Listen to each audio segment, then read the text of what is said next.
you'd think ChatGPT would come up with a really good answer on why it's good for humanity, given how important the future of humanity is to ChatGPT and its success. But anyways, I digressed.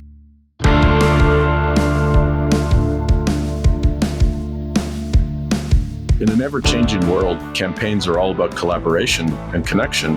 From an initial brief to the follow-through, we explore how innovative thought leadership makes a campaign's success more than a possibility. Welcome to Partners in Possibility. I'm your host, Brett Marchand, CEO of Plus Company. By now, most marketers have dabbled in AI and introduced AI-powered tools to their creative workflows. In our last two episodes, we discussed how marketers are using these tools to work smarter and faster. But one area we haven't talked about is data, an exciting opportunity for marketers. Joining me in this episode are two members of the Plus Company team, Kristin Wozniak, Global Lead of Customer Success, and Michael Cohen, Global Chief Data and Analytics Officer. We'll go beyond ChatGPT and Midjourney to examine how data and generative AI can improve marketing business operations and increase ROI. We'll talk about how we, as marketers, can leverage AI to better allocate targeted ad spends. We'll define a composable CDP and how it and data-centric AI will change the way marketers work. We'll also try to imagine how the future AI will look for marketers, recognizing it's impossible to predict the unpredictable world of AI.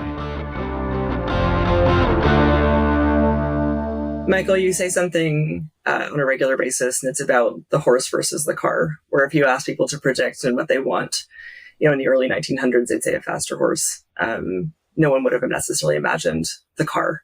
And so I think there's an element to it, thinking through what it is that we want from the future of AI and then what will surprise us going forward. Fundamentally, I think it's important that we keep an eye on our demands, so to speak. Or there'll be a collection of new opportunities, new solutions to meet our demands. And by demands, I don't mean like my demands, but things that I need help answering, questions, decisions. It'll be a collection of things we don't even know what they are yet, because we can't quite yet, but hopefully it answers some of our questions. Yeah, that's an interesting analogy. I was thinking, I'm reading this book about, it's called Chip Wars, which I highly recommend. It talks about sort of the history of the, transistor and silicon chips and what it's done and Moore's Law, et cetera. And, everyone just thought it was going to be used in the beginning for the military.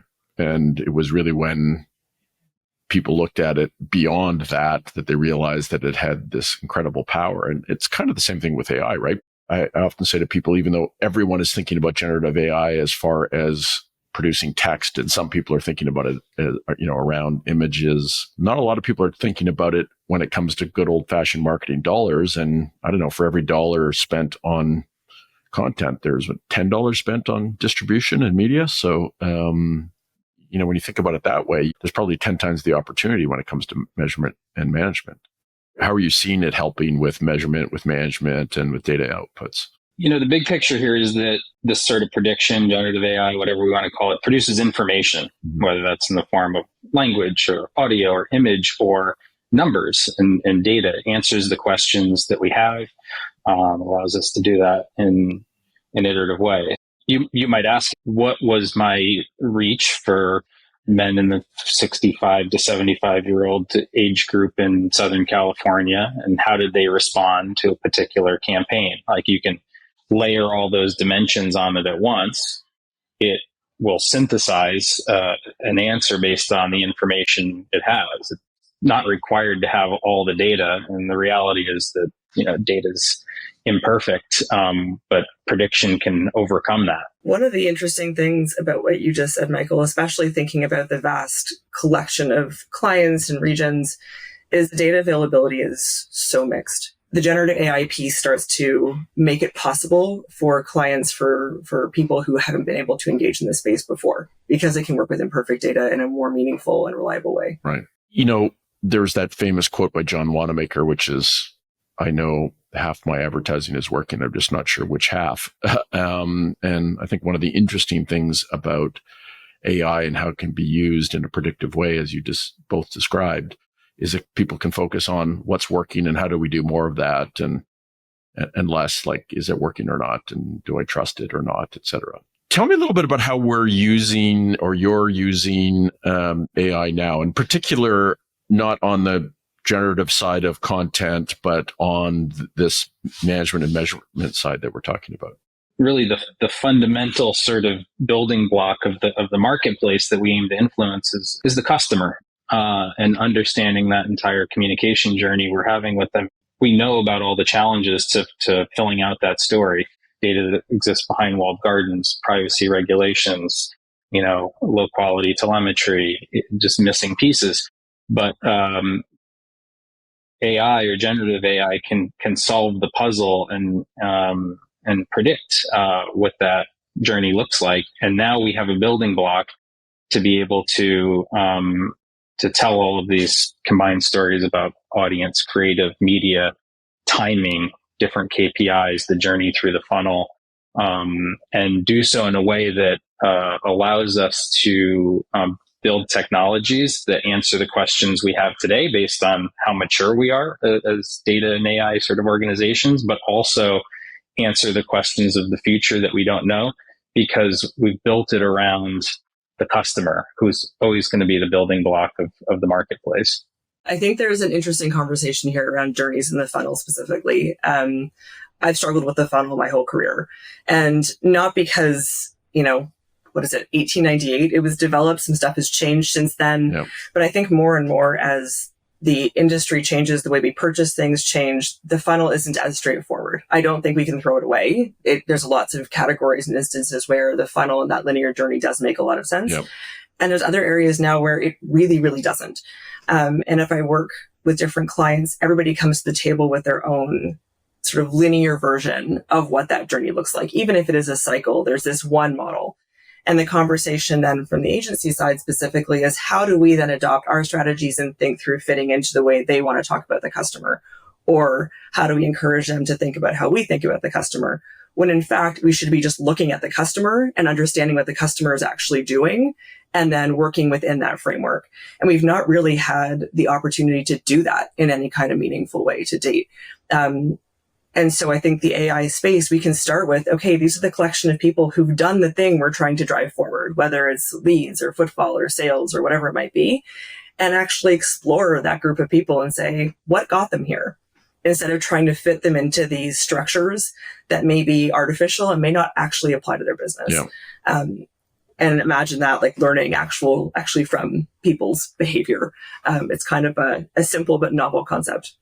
Well, that's, it's an interesting point, because I guess this is really where AI is really powerful, right? Because it could deal with the fact that consumers and consumer journeys may start with a conversation with their friend in the coffee shop about a brand, or may start with them having seen something on Amazon and not necessarily having seen a brand campaign, et cetera.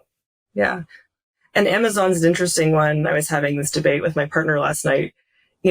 With Amazon, for example, there's a whole bunch of things that you buy when you never even know what brand it was. Mm. Thinking about, sure, you can buy an object on Amazon where you know the brand and you've gone through and purchased it, but you can also buy something now where you're like, oh, I need a battery pack for my cell phone. Do you know what brand it is, or does it come from Amazon in a little plastic baggie with a sticker on it? And you never know. So the awareness, familiarity, consideration piece is actually with Amazon, not with the product itself. And how do we make sure we account for all of these different nuances in the way we're thinking about supporting our clients? Sounds pretty simple, right? In practice, there's a lot of considerations. Now that we have a broader idea of how AI can help us understand the diverse data points that make up the customer journey, let's talk about what a great AI-centered data strategy might look like. It starts with data-centric AI, a phrase and concept popularized by machine learning pioneer Andrew Ng. It's interesting that we call it data-centric AI. I think about it as organizing our data for the AI application. The one example of how you might think about this is we've spent a lot of time building data applications that are oriented for retrieval. So if I'm a media manager, I would like to look at, how I'm delivering impressions across media and over time and geography. And so my data engineer goes and builds a database that's arranged in this way so I can retrieve those answers. Well, if I actually want to use some predictive intelligence, that predictive intelligence would like the data arranged in a way that helps it recover that consumer journey that we were talking about earlier. And can the AI be biased based on what data it is fed? Because we know that that's an issue when it comes to generating content or images. Of course, AI can also reduce or eliminate the bias. So AI is the combination of the information that it takes in, and for generative AI, the supervision we put around the prediction. That was the big sort of invention in things like ChatGPT, is that the T means transformer, and this was a supervisory framework that took human input to make better predictions. Now, if that human input is biased, as humans are biased, and that's where the data comes from, of course, the AI is going to be biased. But where we know biases can exist, we can place, expert judgment on the supervisory framework to overcome things. So let's take targeting, for example. If we live in a world where we can do a really good job at targeting people that are either going to be really responsive to media, or we're trying to reach lots of people and we end up getting low value inventory as a result. In the world of measuring the impact of media, that would generate a bias that, you would either overestimate the impact of that media because you're going after high value, or you'd underestimate the impact because you're buying, remnant inventory. And there's ways to correct for that. So if you bring that sort of supervisory framework into your AI, you can overcome the natural biases that exist in data and measurement. And that's why we need a bunch of different AIs. There's not going to be some sort of general form AI, but there needs to be AI for, all the different applications we imagine out there. Well, and speaking of data, I mean, everyone is talking about CDPs and composable CDPs. And well, let's start, Kristin, maybe answer for the audience. What does CDP stand for? Customer Data Platform. It's something our clients are talking about a lot. In some ways, the conversations that I've had around it have been people calling me and saying, I want to build a CDP. And I say, okay, why? And they say, oh, because everyone is, and I need one. To me, it feels similar to the big data conversation we were having a couple of years ago, which is I need a data warehouse. And lots of money was spent on a data warehouse, and then it sat and collected dust and cobwebs, and everyone felt like it was a poor investment. So it's all the rage right now when it comes to data conversations. And what's a composable CDP? Composable is this idea, CDP is new in the world of marketing, and many have made the investment and built them for specific use cases, say, to help call centers, understand what next best actions are in conversations with customers, or, in email applications. But at the end of the day, we're talking about unifying our view of the customer and the data about that. So, different CDPs have become good at different things, either the intake and organization of data, the ability to segment customers based on that data, using each for their superpowers and composing them together is the idea behind, composable CDP, and to be flexible as your use cases evolve, as you move up the data maturity curve. What would be your advice to a marketer? Where should they start? They should start internally by talking to their CIO or other IT tech stakeholders that are, often going to be part of these sort of initiatives, and, open the lines of communication saying, well, this is what we're trying to do as a company with our customers and with our marketing strategy. And this is the kind of data that we think can inform that. And then you have two people that are, considering all the challenges around standing something like this up. I think there's a step before that that's really important. The number of times I've had conversations with clients where we say, okay, the goal is we want to grow sales. And I say, okay, well, talk to me about that. What are you thinking? What are your actual goals? Where are you wanting to go beyond that? Mm-hmm. And the clarity on KPIs, or even just what does success look like for this company, for this client, is not something that everybody has in their back pocket. I think taking a step back and even asking yourself, what do you want to do with customers requires some preliminary work to say, here are some of the challenges. Here's the gap in our process. Here's the thing that isn't working that we need to use communications or data to help fix. Here are some of the things over here that are working that we want to use data to amplify. So I do think that's where then Michael and I together work from, both a very technical side and a contextual side to make sure that we're all aligned on goals. Because the CIO isn't going to do that for you. Right. The CIO is going to help build everything and put it together, but you need to have a very clear understanding of why and what and how. Well, maybe without naming any names, you can give us an example. So, for example, had a client who had access to online leads, but not access to leads to the call center. So if you're looking at evaluating your media and the only KPI or output data you have is online lead generation, it's not a surprise that specific channels are going to look like they're performing better and have a better ROI because it's connected to an online activity. So you need to find a way to bring in the call center data into that conversation because fundamentally that lead, we're going to, in this case, assume it has the same value as the online lead. And you're going to end up skewing your media and your marketing plans against your online leads because of it. And this happens a lot, actually, because online e-com data is so much easier to deal with than some of the offline engagements. You see then collections of media plans optimized towards your online goals, but often those online pieces only account for a small percentage of the total. And we get in this horrible cycle of optimizing towards 5% of your success, which is not going to create overall growth. Thanks to AI, we can now get a much clearer picture of the data points that make up the customer journey, and we won't fall into the trap of overestimating areas with easier to read data. We're going to take a quick break, and when we come back, we'll talk about how AI is going to change the way we work.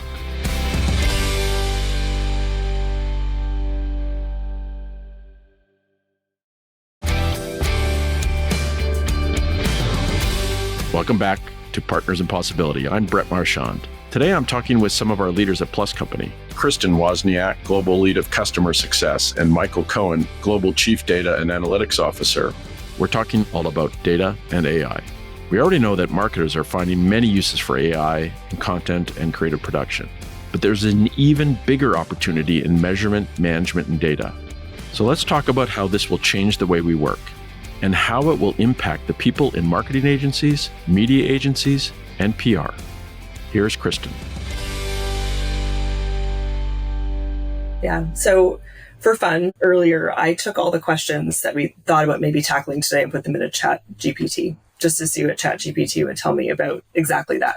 How is this going to impact people? What's the impact that AI is going to have on marketing?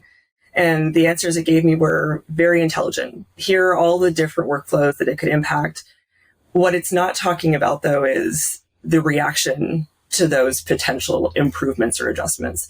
I think the first thing you're going to see is a lot of discomfort. The folks who are experienced in the field are going to say, I would never, ever do that. And it's going to take a moment, I think, for everybody to eat a piece of humble pie or just take a breath and say, okay, maybe I need to try something a little bit different. So there's going to be a lot of discomfort at first. But I do think over time, what it's going to do is change the way in which we fundamentally make decisions. We're going to be able to your conversation earlier, Brett, around, half of advertising works, we just don't know which half. There might be a point where, in fact, that doesn't matter. It doesn't matter. We don't necessarily know what it does. We just need to know that it's working. So how do we think differently about the structures that we have in place, the way in which we make decisions, and being okay with a little bit of risk? Interesting. ChatGPT definitely did not say any of that. They said it'll automate things. Yeah, you'd think ChatGPT would come up with a really good answer on why it's good for humanity, given how important the future of humanity is to ChatGPT and its success. But anyways, I digress. Interested in your point of view on how AI is going to change the role that people take in this industry and what we do for a living and what marketers do for a living. Where people, those that are going to be most successful in the new world are going to be able to figure out how to build on the capability of AI by bringing human judgment to the table. Because that's what AI only gains by from humans, and you can only encode an AI from humans, and that's a growth process. So as we talk to our teams and clients and agencies about how to get the most out of AI through a test and learn framework, it's this process of test, learn, and then encode things that are working in the AI to then move on to the next higher level function of AI, and people that can champion that as their role rather than I'm going to do the same thing, but AI is going to do all the stuff that I don't like to do. No, AI is going to do the stuff you like to do as well. You have to move on, and those that become good at bringing encodable human judgment to AI are really going to catapult in the marketplace as we rethink the way we organize as firms, our business models, and then the things that we can offer the marketplace. Well, I know that one of the powerful things that you guys are working on, and one of the really interesting parts about it is being able to do scenario planning, right? How does that work? I've been on analytics research teams most of my career, and there's a consistent trend that analytics and research teams are brought in to justify decisions. So this is what we did. Now, tell me why it was the right call. Yep. This was the campaign. Tell me, what parts of it were successful. So I think what you're going to see is analytics become less of an afterthought and more of a strategic input. So not using it to justify decisions, but actually using it to inspire decisions. Everybody seems to be happiest when we get to try different new things, new opportunities in the industry, first to market type stuff. And there's typically a hesitancy to do that because we can't, promise that it's going to have a return. Suddenly now with scenario planning, with predictions and whatnot, we can start to say, this is potentially what it might be able to do for us. And that's fun. It allows us to experiment. It allows us to try new things, and it allows the analytics team to come out from behind, the curtain and actually be part of the main stage instead of just being the set crew. Yeah. I remember that tension as a client, which is, okay, that is a really interesting idea, but oh my God, that's risky. And this idea of being able to test and learn and use data to verify that it's going to work and that it's not risky, it's not going to be a waste of money is super interesting. I think it can be incredibly empowering, I think, for both sides, right? And then even if there's a situation where it's truly first to market and there's not really a way that we can reliably predict or scenario plan around it. Okay, so we'll do this over here, and then everything else that we're doing, we're going to make sure in scenario plan and predict that we're going to make sure that this stuff, this 80% or 90% of what we're doing over here will get you your goals. So rest assured, this part over here that we can absolutely, predict with a lot of assuredness is going to get you where you need to go. So we can actually now take these dollars and try something new, and it's just gravy. Right.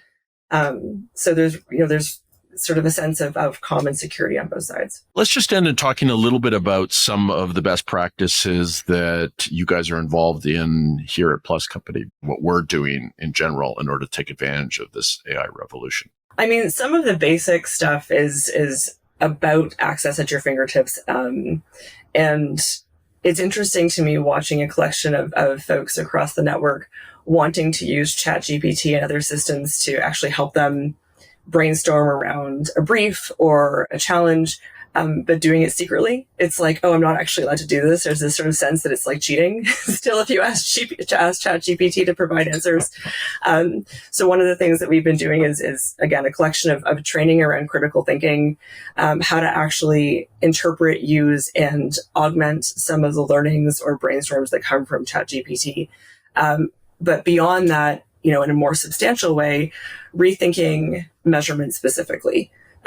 We know that our clients are, and quite frankly, we are too, even in an analytics team, incredibly frustrated by the sheer volume of data that comes back. And I don't mean just like data streams, but I mean a brand lift study from this group, or, a proof of concept from this group, or, a campaign summary from this vendor, trying to put it all together. And, if we're left trying to connect all the dots and still don't feel 100% confident with, the question of how did the campaign do, our clients are obviously 10 times more frustrated.